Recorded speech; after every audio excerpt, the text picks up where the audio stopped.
Hello and welcome to Success Mantra. तो स्वागत है एक बार फिर से आप सभी का हमारे the Hindu daily news analysis में। तो आज यानी कि 4 मार्च 2025 के द हिंदू में क्या है खास जो कि एग्जाम पर्सपेक्टिव से बहुत ही ज़्यादा इंपॉर्टेंट है। चलिए जल्दी से डिस्कस कर लेते हैं। So the first news from the Hindu today is from supreme court.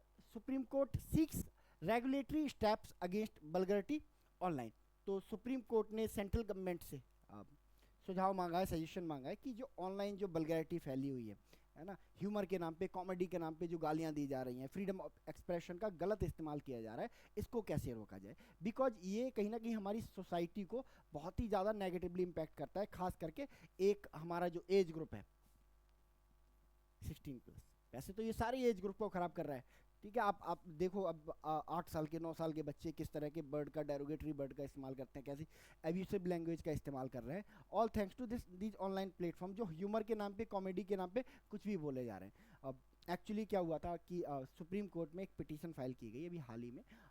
जो पॉडकास्टर हैं रणवीर अलाहाबादिया, अभी जो इंडिया लेटेंट गॉट लेटेंट में जो कंट्रोवर्सी हुई थी, कुछ Ranveer Allahbadia as a guest गए थे वहाँ पे और उन्होंने कुछ ऐसे डेरोगेटरी वर्ड्स का इस्तेमाल कर दिया था जो बहुत ज़्यादा एंटी सोसाइटी हैं, है ना। जिसके बाद क्या हुआ कि एक आउटरीच शुरू हुई, बहुत सारी एफआईआर उन पे लॉन्च हुई, तो उनके पॉडकास्ट करने पे रोक लगा दी गई। जिसको लेके वो सुप्रीम कोर्ट पहुंच गए और उन्होंने कहा कि जो हम मेरे पॉडकास्ट पे जो बैन लगा हुआ है उसको हटाया जाए। बिकॉज इस पॉडकास्ट से सिर्फ ना सिर्फ मेरा घर चलता है, बल्कि इस पॉडकास्ट के साथ एक पूरी की पूरी टीम काम करती है, वो बेरोजगार हो गई है। इन्होंने बोला है appearing for mister Allahbadia, advocate Abhinav Chandrachud said that his client had no sense of humor, but the prohibition would affect his livelihood and that of his 280 employees who worked with him on his show। ठीक है, तो इसी को देखे हालांकि जो हमारा supreme court है उन्होंने रणवीर अलाहाबादिया को ये परमिशन दे दी कि आप पॉडकास्ट कर सकते हो, बट आप ऐसा पॉडकास्ट बनाओगे जो आपके व्यूअर फ्रेंडली हो, और ऐसा नहीं कि कोई एज टारगेट करता हो, है ना। ऑल एज के व्यूअर के फ्रेंडली होना चाहिए, यानी कि आप के पॉडकास्ट में किसी भी ऐसी लैंग्वेज का इस्तेमाल नहीं किया जाना चाहिए जो किसी भी एज ग्रुप के लिए क्या है ना, डेरोगेटरी है या प्रोहिबिटेड है। तो आप ऐसे पॉडकास्ट बना सकते हो जो सब देख सके। ठीक है, तो इसके साथ इन्हें परमिशन दे दी गई टू डू पॉडकास्ट। साथ ही सेंट्रल गवर्नमेंट का पक्ष रखने के लिए जो हमारे सॉलिसिटर जनरल हैं तुषार मेहता, वो रिप्रेजेंट हुए थे, उनसे ये सजेशन मांगा कि कुछ तो करना पड़ेगा इस वल्गैरिटी को रोकने के लिए। तो सुप्रीम कोर्ट ने कहा कि देखो हमारे सामने दो तरीके हैं, या तो हम सेंसरशिप स्टार्ट कर दें इन पे, ठीक है, और उन्होंने कहा अगर हम सेंसरशिप स्टार्ट करेंगे तो इससे बहुत ज़्यादा रेड टैपिज्म बढ़ जाएगा। इसके अलावा कहीं ना कहीं ये जो फ्रीडम ऑफ एक्सप्रेशन है उसको भी कर्स करने की कोशिश करेगा। तो सेंसरशिप कोई ऑप्शन नहीं है। सेंसरशिप लगाना ऐसे वीडियोज पे या ऐसे प्लेटफॉर्म पे कहीं ना कहीं फ्रीडम ऑफ एक्सप्रेशन को कर्स करने के बराबर है। ठीक है, तो उन्होंने कहा कि आप कुछ रेगुलेटरी मेजर्स सुझाइए।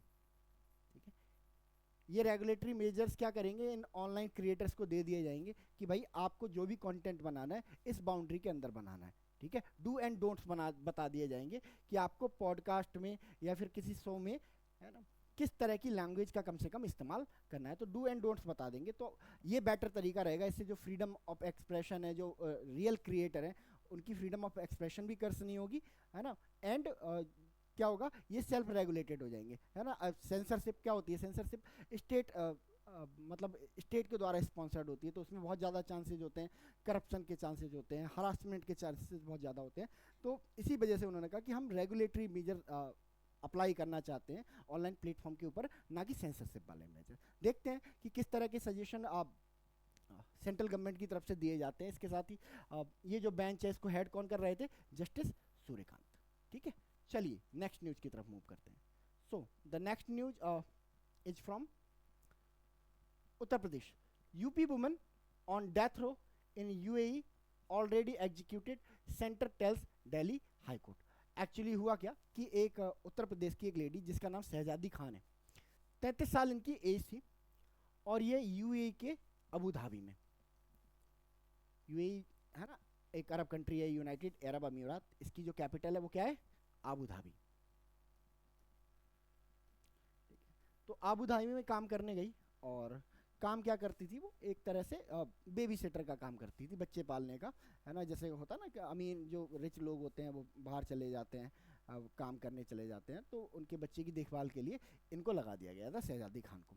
ठीक है, इन्होंने क्या किया कि मतलब इन पर ऐसे आरोप हैं, है ना, हम श्योरली नहीं कह सकते इन चीज़ों को, इन पर ऐसे आरोप है कि जब वो पेरेंट्स बाहर चले जाते थे घर के, बच्चा इनके हैंड ओवर हो जाता था, एंड उस बच्चे के साथ बहुत ज़्यादा हरेसमेंट करती थी, और एक दिन गुस्से में आके इन्होंने उस बच्चे का मर्डर कर दिया, और उस बच्चे की एज कितनी थी, जस्ट 4 मंथ। ठीक है, तो इसी को लेके इन्हें अरेस्ट कर लिया गया बाद में, एंड बाद में इन्हें जो वहाँ का जो सुप्रीम कोर्ट है, लोअर कोर्ट है, वहाँ इनका ट्रायल चला, और हर जगह, है ना, इनको जो कैपिटल पनिशमेंट है, यानी कि फांसी की सजा दी गई, कैपिटल पनिशमेंट की। ठीक है, तो शहजादी खान के फादर ने अपनी बच्ची का स्टेटस जानने के लिए दिल्ली हाई कोर्ट में एक पिटीशन फायर की थी कि एक्सटर्नल अफेयर्स मिनिस्ट्री हमें बताए कि हमारी जो बेटी है उसके साथ क्या हुआ, और आप उसको ला सकते हो या नहीं ला सकते हो। उसी का जवाब देते हुए जो हमारी एक्सटर्नल अफेयर्स मिनिस्ट्री है उसने कहा कि वी डिड आवर बेस्ट, हमने अपना बेस्ट किया, we hired a law firm there, हमने एक बड़ी सी लॉ फर्म को हायर किया, to represent her in court, and sent mercy petitions, हमने मर्सी पिटिशंस भी भेजी, and pardon request to the government of the United State, यानी कि माफ़ी की मांग भी हमने करी है यूनाइटेड अरब अमीरात की गवर्नमेंट से, but the laws there deal with the murder of infant very severely, यानी कि जो वहाँ बच्चे के मर्डर से रिलेटेड जो भी, है ना, कानून है, नियम कानून है, वो बहुत ज़्यादा सख्त है ना, दैट इज़ भाई हम उनको बचा नहीं सके, the ministry of external affairs told the court. ठीक है, तो इन्होंने बताया कि उनको जो फांसी की सज़ा है वो 15 फरवरी को सुना दी गई थी।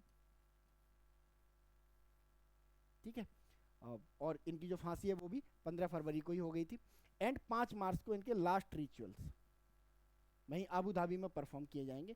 तो अब हमारा जो मेन फोकस है, मतलब एक्सटर्नल अफेयर मिनिस्ट्री का कहना है कि अब हमारा लास्ट फोकस ये है कि हम इस परिवार को, है ना, उसकी बेटी के पास वहाँ पहुँचा पाएँ, ताकि वो उसके लास्ट रिचुअल्स में, है ना, क्या कर सके, पार्टिसिपेट कर सके।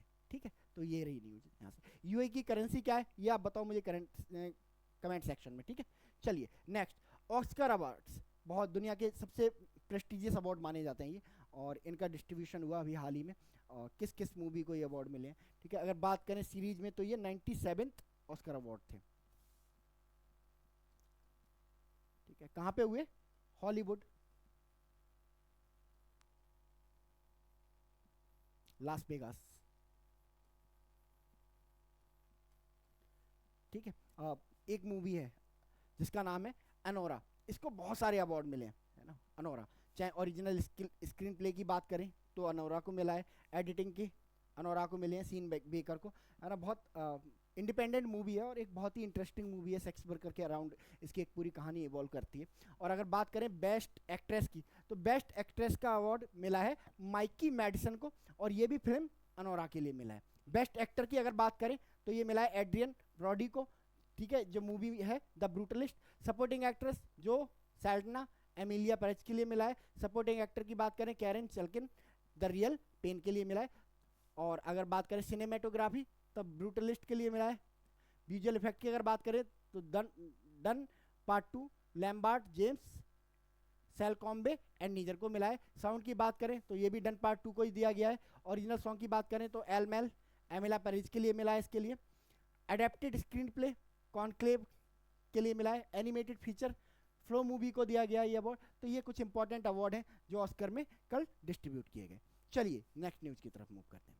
सो the next news is from Tamil Nadu, और यहाँ पे यहाँ के जो चीफ मिनिस्टर हैं, है ना, पागल से ही हो गए हैं लगभग, और इन्होंने क्या कहना शुरू कर दिया है कि जो 3 लैंग्वेज फार्मूला है वो हम किसी भी कीमत पे लागू नहीं करेंगे, उसी रिटोरिक को दोहरा रहे हैं, है ना। कुछ समय पहले आप जब 3 लैंग्वेज फार्मूला पे या फिर जो नेशनल एजुकेशन पॉलिसी है जब उस पर बात हो रही थी, तो इन्होंने कहा कि नहीं, नेशनल एजुकेशन पॉलिसी को हम इसलिए लागू नहीं करना चाहते हैं क्योंकि ये इंजस्टिस करता है लोगों के साथ। जब इनसे पूछा गया कि नहीं लैंग्वेज की प्रॉब्लम है, क्योंकि इन्होंने कहा लैंग्वेज की प्रॉब्लम नहीं है कोई, हमें किसी लैंग्वेज से प्रॉब्लम नहीं है, बट ये एक सोशल इंजस्टिस करता है। उन्होंने जब इनसे पूछा गया कि भाई नेशनल एजुकेशन पॉलिसी कैसे नेशनल मतलब सोशल इंजस्टिस करता है, तो उन्होंने कहा क्लास 3, 5 और 8 में मार्किंग का जो फॉर्मूला है वो बहुत ज़्यादा डिस्क्रिमिनेशन करता है गरीब बच्चों के साथ में, दैट इज़ बाई ये सोशल डिस्क्रिमिनेशन करता है। बट है ना, बाद में हम लोगों ने पहले भी डिस्कस किया था कि कोई 3 इन्हें सोशल जस्टिस इनजस्टिस से कोई मतलब नहीं है, ये सिर्फ पॉलिटिक्स कर रहे हैं लैंग्वेज के नाम पे, और अब इन्होंने ये पॉलिटिक्स खुल के करना शुरू कर दिया, और इन्होंने बोला है won't allow Hindi opposition even if it means DMK losing power in Tamil Nadu. इन्होंने बोला है कि चाहे हम पावर से क्यों ना चले जाएं, बट किसी भी कीमत पे हम जो एनईपी में 3 लैंग्वेज फार्मूला है ना उसको लागू नहीं होने देंगे अपने यहाँ पे। ठीक है, उन्होंने कहा कि चाहे पावर से चले जाए, चाहे जेल जाना पड़े और चाहे मरना पड़े, यहाँ तक कह दिया इन्होंने। Tamil Nadu chief minister MK Stalin on Monday said DMK would not allow imposition of Hindi in the state even if it had to lose power, है ना, face jail terms and lay down lives। ठीक है, लूज पावर लूज करने की बात क्यों कह रहे हैं कि पावर कैसे चली जाएगी, क्योंकि देखो आर्टिकल 356 एंड 365 के बारे में हमने पढ़ा हुआ है। 356 एंड 365, 356 और 365 दोनों ही स्टेट में किसकी बात करते हैं, प्रेसिडेंट रूल की बात करते हैं, प्रेसिडेंट रूल की बात करते हैं। क्या कहता है आर्टिकल 365, जब कभी भी स्टेट में जो कॉन्स्टिट्यूशनल ऑर्डर है वो फेल हो जाए तो जो गवर्नर है वो रिकमेंड कर सकते हैं प्रेसिडेंट को to impose president rule in state. 365 क्या कहता है कि भाई अगर जो स्टेट है सेंटर के रूल से खुद को कंप्लाई नहीं कर पा रहा है तो सेंटर क्या कर सकता है, उस स्टेट में प्रेसिडेंट रूल लगा सकता है। तो इन्हें डर लग रहा है कि कहीं 65 के अंदर प्रेसिडेंट रूल ना लग जाए, तो ये एडवांस में कह रहे हैं चाहे है ना प्रेसिडेंट रूल लग जाए, चाहे पावर से चले जाएं या फिर जेल चले जाएं। बाद में जेल जाना पड़ेगा क्योंकि है ना जब आप लोगों को लैंग्वेज के नाम पे भड़काओगे तो आप पे सेडिशन के चार्जेस भी लग सकते हैं। तो इसी कंटेक्स्ट में इन्होंने बोला है, ठीक है, even and lay down lives, जाने देने को भी तैयार हैं। ठीक है, तो यानी कि मतलब किसी भी तरह से सरेंडर करने के मूड में नहीं है। ठीक है, इस तरह की जो पॉलिटिक्स होती है ना जनरली क्या होती है, देश में सिविल वॉर शुरू करवा देती है। तो ऐसे पॉलिटिशियंस को है ना रोका जाना चाहिए। बात करें एनईपी की, 21st सेंचुरी की पहली नेशनल एजुकेशन पॉलिसी है और किसने बनाई है, ये के कस्तूरी रंजन ने बनाई है। और अगर बात करें मतलब क्यों बनाई गई, तो हमारे सस्टेनेबल डेवलपमेंट गोल में एजुकेशन से रिलेटेड जो भी चीज़ें हैं उनको फुलफिल करने के लिए नेशनल एजुकेशन पॉलिसी बनाई गई है। इसके अलावा जो अभी तक नेशनल एजुकेशन पॉलिसी चल रही थी है ना प्रीवियसली जो 1986 में बनी थी, वो कहीं ना कहीं कॉलोनियल एरा से इफेक्टेड थी।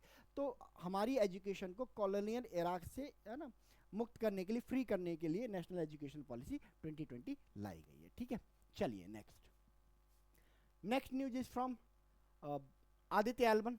इस पे पहले भी आर्टिकल आया था कुछ समय पहले, और आदित्य एल्बन ने सन से और डेटा भेजा है। ISRO releases second set of scientific data from Aditya mission. ठीक है, और इस डेटा को ऐसा नहीं इसरो ने कि कहीं साइंटिस्ट को प्राइवेटली भेजा है, ये जो डेटा है ना पब्लिक कर दिया है, anybody can see, anybody can see. ठीक है, the Aditya eleven database will be accessible from the Indian space science data centre portal. ठीक है, कोई भी इसको एक्सेस कर सकता है। ठीक है, अगर बात करें आदित्य एल्बन की, तो आदित्य एल्बन को कब भेजा गया था, आदित्य एल्बन को भेजा गया था सितंबर 2023 में। किससे भेजा गया था, PSLV रॉकेट का इस्तेमाल किया था, PSLV C57 रॉकेट का इस्तेमाल किया गया था। ठीक है, 6 जनवरी को ये पहुंच गया था। ठीक है, जहां इसे भेजना था 6 जनवरी 2024 को पहुंच गया था। कहां पे पहुंच गया था, L1 पे पहुंच गया था, L1 पॉइंट पे पहुंच गया था। तो आदित्य हमारे स्पेस क्राफ्ट का नाम है ना, आदित्य हमारे स्पेस क्राफ्ट का नाम है, इस स्पेस क्राफ्ट का। और L1 क्या है, इसकी लोकेशन है। अब ये L1 क्या होता है हम लोग पहले भी समझ चुके हैं, एक बार फिर समझ लेते हैं। L1 मतलब L फॉर लैग्रांज। ठीक है, लैग्रांज बन। तो अर्थ और सन, ये रहा हमारा सन और ये रही हमारी अर्थ। ठीक है, अर्थ और सन के बीच में है ना कई सारे ऐसे पॉइंट हैं जहां पे अर्थ और सन दोनों की जो ग्रेविटी है वो बैलेंस हो जाती है। ठीक है, जब बैलेंस हो जाती है इसका मतलब क्या है, जीरो हो जाती है। मान लो कि अगर मैं यूनिट में मानूं कि अगर मैं यहाँ पे देखूं तो ये एरिया अर्थ के पास है, तो यहाँ पे अर्थ की ग्रेविटी ज़्यादा होगी कंपेरेटिवली। अगर यूनिट में मानूं तो मान लो यहाँ 10 होगी अर्थ की ग्रेविटी, है ना, और सन की ग्रेविटी है ना कंपेरेटिवली कम होगी क्योंकि दूर है ना, 8 होगी सन की ग्रेविटी। ठीक है, बट कोई पॉइंट ऐसा आता है जहाँ पे अर्थ की ग्रेविटी भी 5 हो जाती है फॉर एग्जाम्पल, और सन की ग्रेविटी भी 5 हो जाती है। तो 5 और 5 है ना -5 = 0। ठीक है, क्योंकि ग्रेविटी क्या करती है ना, सन अपनी तरफ खींच रहा है, अर्थ अपनी तरफ खींच रहा है, तो जब दोनों तरफ से बराबर फोर्स पड़ रहा है तो क्या हो जाएगा, फोर्स जीरो हो जाएगा। तो ऐसी प्लेसेस जहां पे जो सन और अर्थ की ग्रेविटी बैलेंस हो जाती है, उन्हीं पॉइंट्स को क्या बोला जाता है, लैग्रांज पॉइंट बोला जाता है। 5 लैग्रांज पॉइंट है कुल मिला के सन और अर्थ के बीच में, बहुत सारे होंगे बट हमारे अभी जो साइंटिस्ट ने, हमारी अर्थ के साइंटिस्ट ने जो डिटेक्ट किया, 5 लैग्रांज पॉइंट डिटेक्ट किए हैं। ठीक है, तो हमने अपने आदित्य को, जो हमारा स्पेस क्राफ्ट है, सोलर मिशन है, हमने L1 पॉइंट पे छोड़ दिया। अब L1 पॉइंट पे क्यों छोड़ा, हमने क्यों डिसाइड किया भाई L1 पॉइंट पे हम इसको छोड़ेंगे। ठीक है, दिक्कत क्या है कि अगर L1 पॉइंट पे हमने इसको छोड़ दिया तो इससे फायदा क्या होगा कि जब हमारा स्पेसक्राफ्ट या सन की ग्रेविटी में आ रहा है या अर्थ की ग्रेविटी में आ रहा है, तो उसको इस ग्रेविटी को अपोज करने के लिए क्या करना पड़ता है, अपने इंजन को बर्न करके, है ना, अपोजिट डायरेक्शन में खींचना पड़ता है।